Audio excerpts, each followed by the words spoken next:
child of winter, absolute in independence, enslaved to the extreme of acceptance by the provocation of absence of variation, a furious emphasis of life in death. You repulse the uniform that is bound to destroy its foundation, its life force. You don't do gentle, you slap with contradiction and confront with fireworks that celebrate everything which is despised out of fear of difference. You bring it center stage.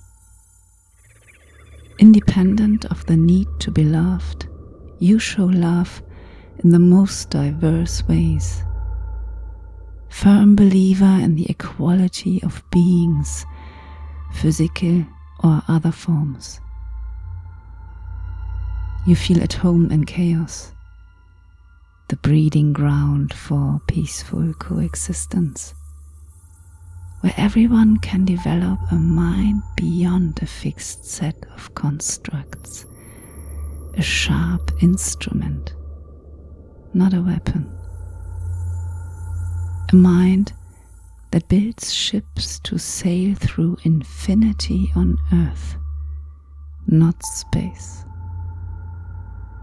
You are airborne and airbound, freely thinking, freely floating, freely falling into every niche of existence, freely building new niches that extend to worlds at times.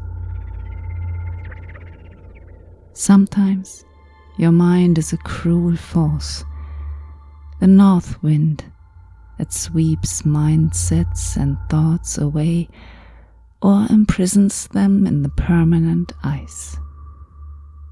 For you, this is not a fun or serious play for power. It is about the priority of diversity. You deconstruct not to annihilate, but to relocate on the time axis, past part of the present. Your extreme gifts us with the absence of shame, with the conviction of belonging while still being, creating, and enjoying alien.